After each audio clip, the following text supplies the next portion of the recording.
அன்பால் நாம் ஒருங்கிணைவோம்.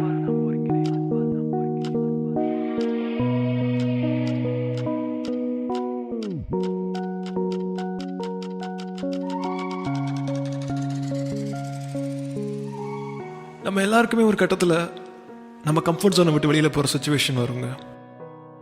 அப்படி போகும்போது நம்ம நிறைய நபர்களை மீட் பண்ண வேண்டியது இருக்கும். அப்போ தாங்க தெரிய வரும் நமக்கு ஒவ்வொருத்தரோட லைஃப் ஹிஸ்ட்ரியும் ஒவ்வொரு மாதிரி இருக்கும்னு. நாட்கள் ஆக ஆக சில நபர்களோடு நம்ம க்ளோஸ் ஆகும். அப்போ அவங்க தன்னோட லைஃப்ல நடந்த சுவாரஸ்யமான கதைகளாகட்டும் அல்லது சோக கதைகளாகட்டும் நம்ம கிட்ட ஷேர் பண்ண ஆரம்பிப்பாங்க. அப்படி ஒருத்தர் என்கிட்ட ஷேர் பண்ணதாங்க உங்ககிட்ட இன்னைக்கு நான் சொல்ல போறேன்.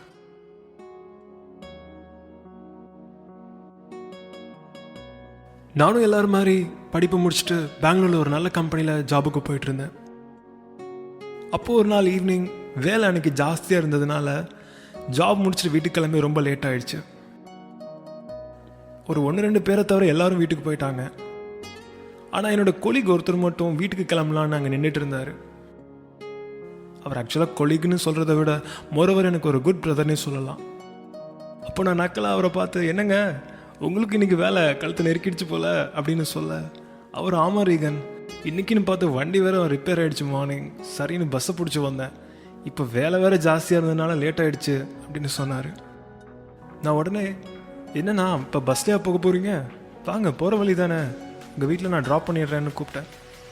சரி, நான் அவரும் வண்டியில் ஏறிட்டார். ஐயோ, பெங்களூர் டிராஃபிக் பற்றி சொல்ல வாங்க வேணும். ஆஃபீஸ்லேருந்து 5 கிலோமீட்டர்ஸ் தாங்க. ஆனால் அவரை வீட்டில் ட்ராப் பண்ணவே 1 hour ஆயிடுச்சுங்க. இன்பிட்வீனில் தூரல் வேறு விழ ஆரம்பிச்சுது. அவரை வீட்டுக்கு போய் ட்ராப் பண்ணும்போது பலத்த மழையாகவே மாறிடுச்சு. அதுக்கு மேலே எங்கெங்கே ட்ரைவ் பண்ணுறது? அவரும், வாரீகன், இந்த மலையில் இப்போ கண்டிப்பாக போக முடியாது, ஸோ வீட்டுக்குள்ளே வா அப்படின்னு கூப்பிட்டாரு. அப்போன்னு பார்த்து அவரோட ஒய்ஃப் வாசலில் நின்றுட்டு, ஏங்க இவ்வளோ லேட்டு, வேலை ஜாஸ்தியான்னு அவரை பார்த்து கேட்க, அவரும், ஆமாம்மா, இவர் என்னோட கொலீக் ரீகன்னு இன்ட்ரோ பண்ண, அவங்களும் ஃபர்ஸ்ட் உள்ள வாங்க பிரதர்னு வீட்டுக்குள்ள கூப்பிட்டாங்க. இருக்க இருக்க மழை இடி மின்னல்கள் ஜாஸ்தியாச்சே தவிர குறையல. ஸோ அவங்க இன்னைக்கு ஸ்டே பண்ணிடுங்கன்னு என்னை கட்டாயப்படுத்த, நானும் சரி வேற வழி இல்லைன்னு அங்கேயே டின்னர் சாப்பிட்டுட்டு ஒரு நைட் தங்கிட்டேன்.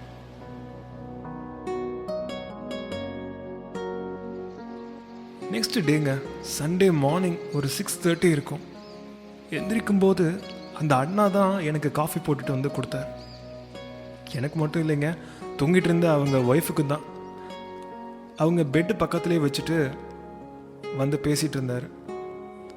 அப்புறம் நானும் அவரும் வாக்கிங் போகலான்னு பார்க்கு போயிட்டு கொஞ்சம் நேரம் உட்காந்து பேசிகிட்டு இருந்தோம்.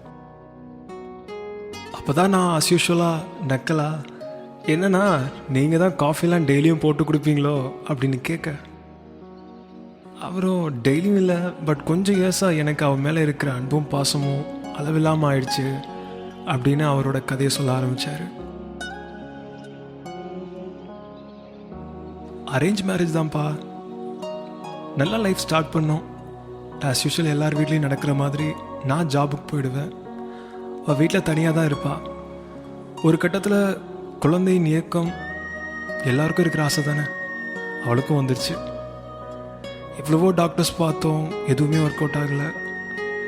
அவள் அழுகாத நாளே இல்லை. எத்தனையோ நைட்ஸ் அவள் தாங்க முடியாமல் எங்கே நமக்கு குழந்தையே பிறக்காதோன்னு பயந்த சுச்சுவேஷன்ஸ். ஒரு கட்டத்தில் என்னால் முடியல அவளை அப்படி பார்க்க. ஒரு முடிவு பண்ணேன். சரின்னு அவளுக்காக ரொம்ப டைம் ஸ்பெண்ட் பண்ண ஆரம்பித்தேன். வேறு வழி இல்லை, நாங்கள் 2 பேரும் மட்டும்தான் வீட்டில். ஒரு சில நேரங்களில் என்னை குழந்தை மாதிரி ட்ரீட் பண்ணுவா, என்னை மடியில் தாங்குவா, எனக்கு ஒரு அம்மா மாதிரி கேர் பண்ணிப்பா. இன்னும் சில நேரங்களில் அவள் குழந்தை மாதிரி அழுவா. அந்த காலங்களில் தான் எங்களுக்குள்ள அன்பு அரவணைப்பும் அதிகமாச்சு. சம்டைம்ஸ் ஒர்க் லோட் கொஞ்சம் ஹெவியாக இருக்கும். அப்போ ஒர்க் பார்த்துட்ருப்பேன், அவள் சீக்கிரமாகவே தூங்கிடுவா. ஆனால் தூக்கத்திலே வளருவா. மார்னிங் அவள் எந்திரிக்கும் போது அவள் பக்கத்துலேயே நான் இருக்கணும். என் முகத்தில் அவள் முழிக்கணுன்றது அவள் ஸ்ட்ரிக்ட் கண்டிஷனாகவே அப்போ இருந்துச்சு. பட் என்னதான் இருந்தாலும் பொழைக்கணும்ல. ஸோ நானும் வேலைக்கு போயிடுவேன். முடிஞ்ச அளவுக்கு டைம் ஸ்பெண்ட் பண்ணேன். இருந்தாலும் தனிமையின் தவிப்பு அவளுக்கு குறையல. அது எந்த ஆண்டவனோட ஆசையோ தெரியல, எங்களுக்கு ஒரு ஆண் குழந்தை பிறந்தான். ஆனா அதுக்கும் கொடுத்து வைக்கல எங்களுக்கு. 3 வருஷம் ஆச்சு.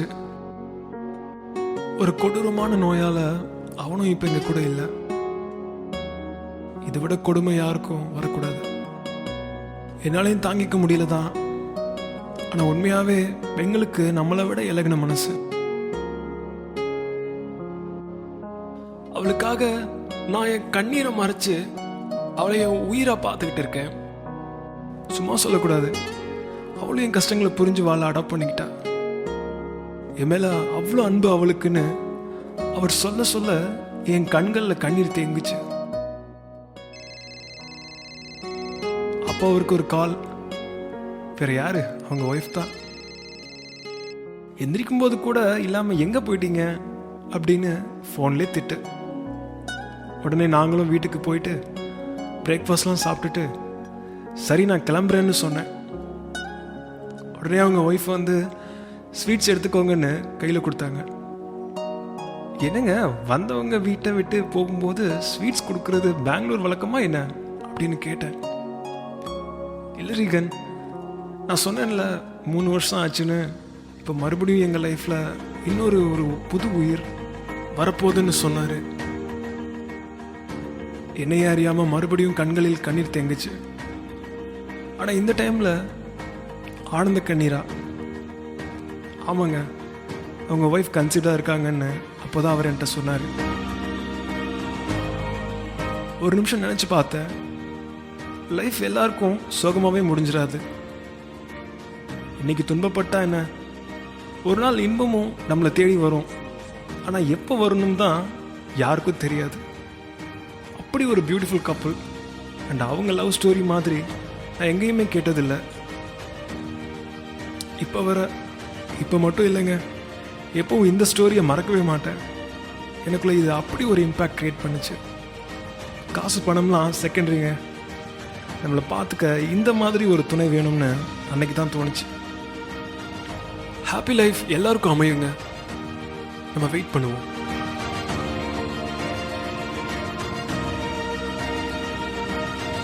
மீண்டும் உங்களை சந்திக்கிறேன் அடுத்து வரும் ஒரு புதிய அத்தியாயத்தில். அன்புடன் உங்கள் ரீகன்.